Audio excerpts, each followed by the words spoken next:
You start in the centre of London and go east along the River Thames. As you go east, you go past the Isle of Dogs. There used to be many more factories here, factories and houses for the people who worked in them. Just before the new Thames barrier, you come to Silvertown. Here, during the First World War, there was a great explosion. It killed 73 people, injured hundreds, and destroyed the homes of hundreds more. It happened here, at what was then Brunner Mons, a factory making the high explosive TNT.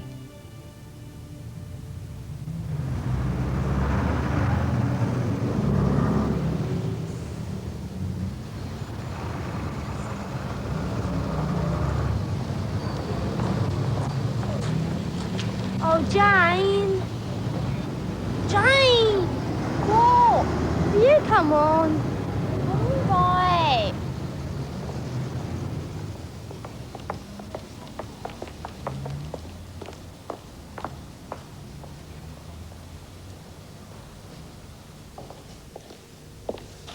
It's through here someplace.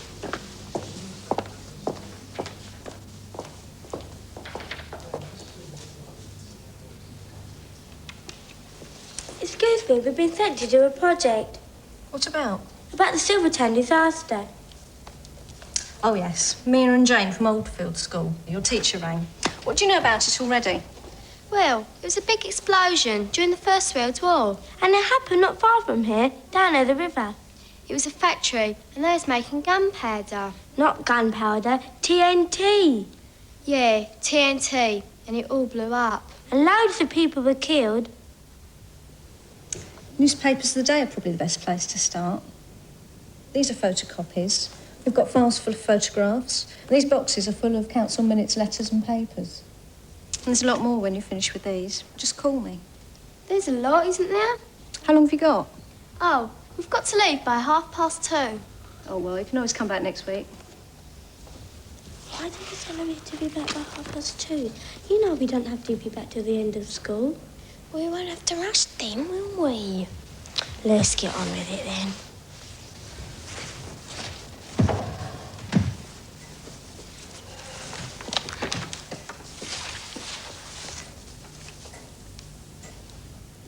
Daily Mirror. I wonder where the bingo is.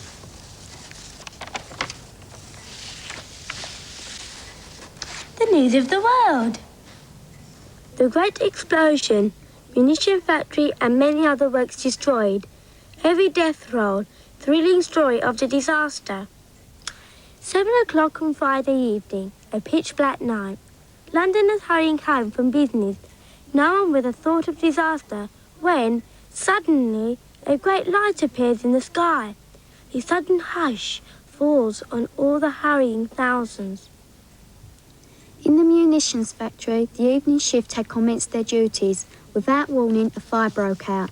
Inside the factory, the awful peril was at once realised, for they could see the inevitable doom awaiting everybody. Suddenly, the explosion came. The earth rocked, a tornado of flame swept through the air. People ran eastwards to be first on the scene of the fire. Then they suddenly stopped and gazed upwards. People held their breath and wondered. The light dissolved into a very pale yellow, and then came a brilliant burst of incandescence, so brilliant that all London could be seen as clearly as on a summer's day, but only for a second or two. The noise shook the earth, and it may or not have been fancy. A ghostly rush of cold wind seemed to brush one's cheeks. Then all was black and silent again. A night of terror ensued. Death and destruction had been dealt out in all directions.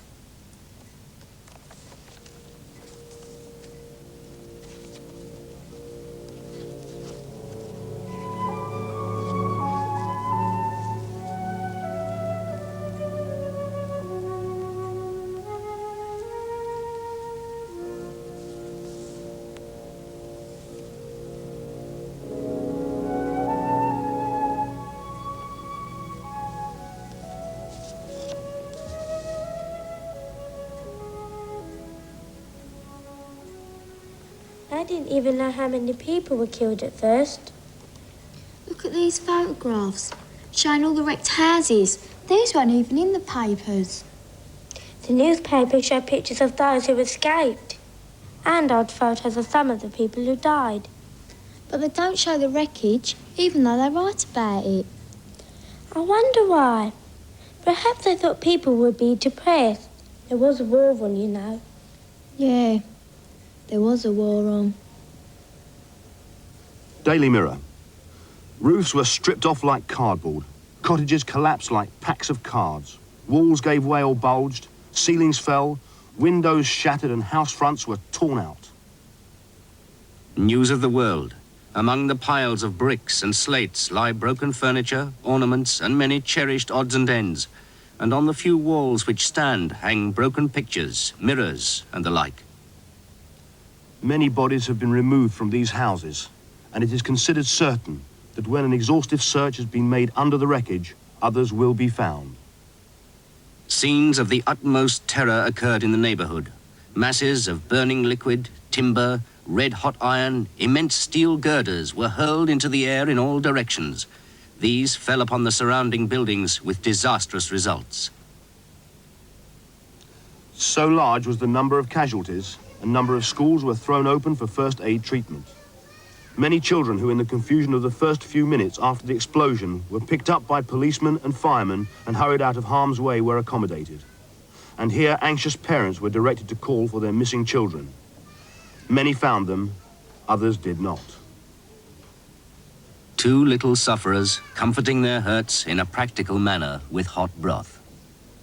A family of 14 whose home was completely wrecked. All escaped with their lives. Little Lily Stone, aged 12, was alone in the house, but had the presence of mind to rush upstairs and rescue her twin sisters. The house afterwards collapsed. These houses were simply blasted down. What became of most of the inhabitants, no one here knows. Men in rough civilian clothes are groping among the brick heaps in the hope of finding something alive. A man tells me that when he reached here, he went down the row of ruins and pulled 4 children out of the remains of one house. One of them had lost part of its legs. Dead, dying and injured were lying everywhere. Some in the street, others held down by wreckage. To the rescuers, it was a problem to know where to begin. It was at the hospital that I witnessed one of the most pathetic incidents. One woman of the working class, her face drawn with agony, her eyes tearless, had come to inquire for her 2 little girls, aged 5 and 7 respectively. They had gone on an errand for her and not returned. The police had advised her to come to the hospital. In detail, the mother described the children's clothing. Yes, they had been admitted. She identified the tattered little frocks. Gently, the matron placed her arms around the woman's waist, whispered something to her, and led her to a seat. Then the tears blinded her eyes. "My God," she gasped, "all gone." Later it was learned that the woman's husband had died on the Western battlefield, and the news of his death was only received the same morning. There was a war on. Yeah, look at it. Papers are full of it. Government call for all men under 31 to serve. Guns, very busy on the summer moves. The hope of Germany's collapse. The photos are all to do with war. Or hats. They're more like flower pots than hats. Or buckets. Look, here's with Steve in the middle. If they never used so many bombs and shells in the war, they wouldn't have to set up the factory in the first place. They should never have done it, not with people living nearby, don't you think? Yeah. They used so much TNT, though. It's a terrible war. Millions of men were engaged in the First World War. It was the most brutal war ever. Factories like Silvertown were necessary because of the way it was fought. In Western Europe, the British and French armies were separated from the German in lines of trenches dug in the earth.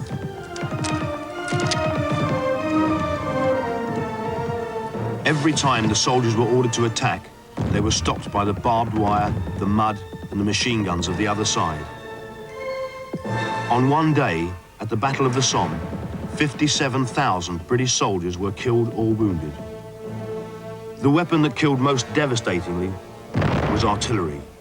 For every soldier killed by a bullet, 2 were slaughtered by a shell. But the murderous guns had a terrible appetite for ammunition. The factories that made the shells could never produce enough. Before a big battle, the guns would fire continuously for up to 13 days, creating a terrible wasteland.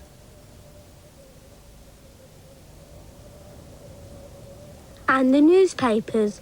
When they're describing the Silvertown explosion, they keep coming back to the war. Yeah, they keep on comparing the disaster to the First World War. Daily Express. One coroner remarked that the devastating calamity had brought the horrors of the battlefield to the doors of those who had remained at home to do their part. Daily Graphic. A discharged soldier observed, "I never saw or heard anything in France to equal it. Silvertown was worse than anything I saw at the front." No effect on munition supply. The accident will make no practical difference to the output of munitions, says Dr. Addison, Minister of Munitions.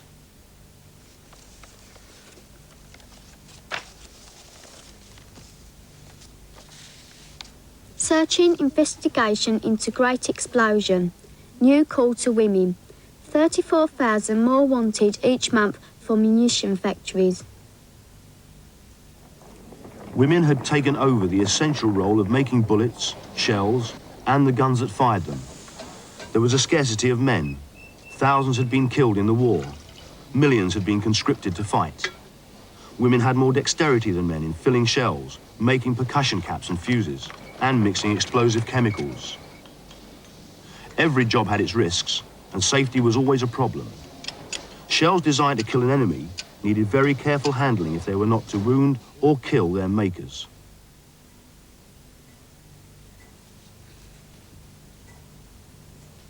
Hey, Mena, time.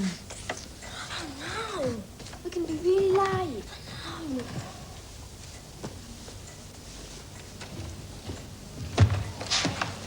Well, you've stayed much longer than you said you would. We didn't notice the time. Will you get into trouble? Maybe I will, but I've been in trouble before. Oh, well, never mind. You can always come back next week. Anyway, here's something that might interest you. It's the name and addresses of 2 people who were alive when the Silvertown explosion happened. I've given them a call and they said they'll talk to you about it. Oh, thanks. Oh, thanks a lot. That's okay. Bye. See you next Bye. week.